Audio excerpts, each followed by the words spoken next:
Fin octobre, c'est la pleine saison des vendanges. Un peu plus en retard qu'en Bourgogne ou dans le Bordelais. Mais regardez la qualité des raisins. D'abord, un petit coup d'œil sur les vignes.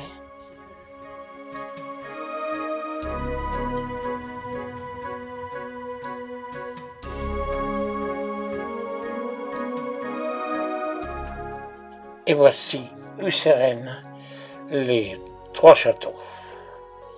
Nombreux sont les vignerons dans cette région. Inutile de vous le dire, compte tenu des vignes que vous avez vues précédemment.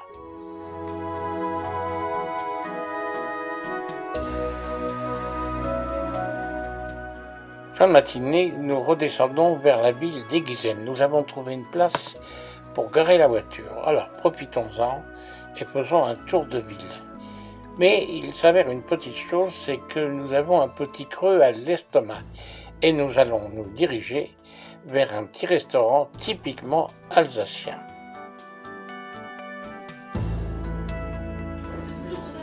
À l'intérieur de l'établissement, on retrouve un charme d'autrefois. Nombreux sont les gens qui viennent déjeuner en cet endroit.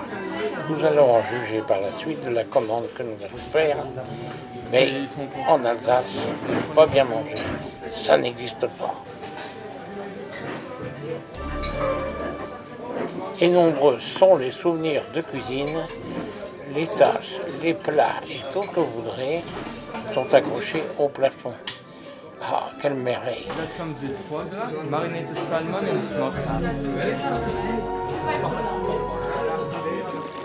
Si vous vous rendez dans la région, surtout n'oubliez pas Egizem. Pourquoi? Parce que c'est classé un des plus beaux villages de France.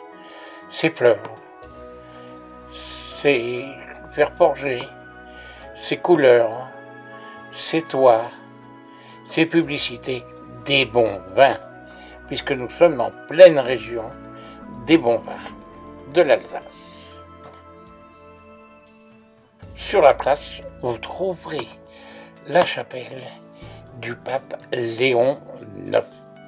D'ailleurs, on va rentrer, on va la visiter.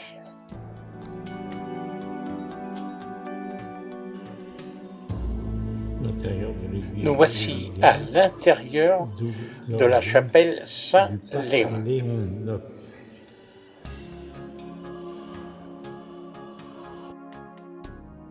Dans cet endroit, on a retrouvé des momies datant de l'époque néandertalienne. Des pièces qui remontent à l'époque de l'occupation romaine. Avant de quitter Egizem, nous allons faire un petit tour dans la ville et nous allons visiter les rues du Rempart. Il y a la rue du Rempart Sud et la rue d'Almen Sud. C'est ici que se traitent des grands vins d'Alsace, dont nous découvrirons la suite après. Toujours dans la plaine d'Alsace, près de Colmar, nous sommes au-dessus de la ville de Turckheim, environnée de vignes inimaginables. C'est à l'époque du XVIe siècle qu'un développement extraordinaire se produisit simplement par la plantation des vignes.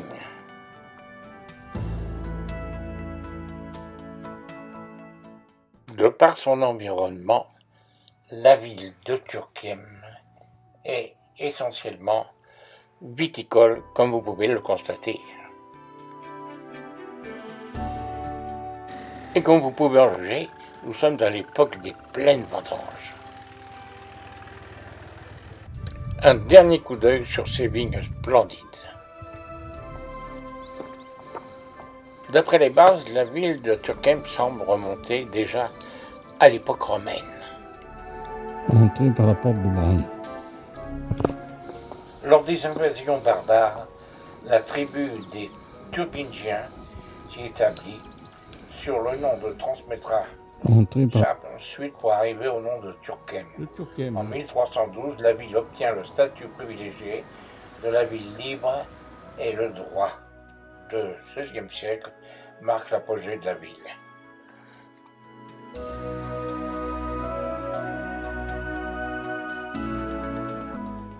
Nous voici devant l'hôtel de ville, beau bâtiment de la Renaissance à pignon de la fin du XVIe siècle. Le rez-de-chaussée abritait une cave et un pressoir.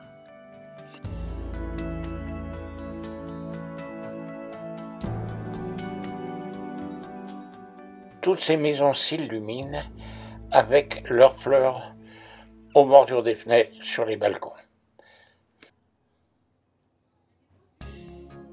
Devant l'auberge des Deux Cercles, cette magnifique auberge en 1620, en grès et colombage, était réservée aux hôtes de marque de la cité. Très belle portelle en bois sculpté. Le corps de garde se trouvait dans ces tours.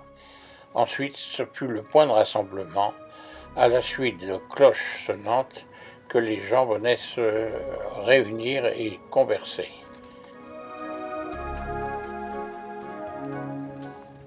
Lors d'une promenade à pied, soit par la rue des Vignerons, sur le parcours, vous découvrirez de belles maisons à colombage et des porches avec des écussons représentant des métiers ou des animaux. À bientôt dans un autre village alsacien.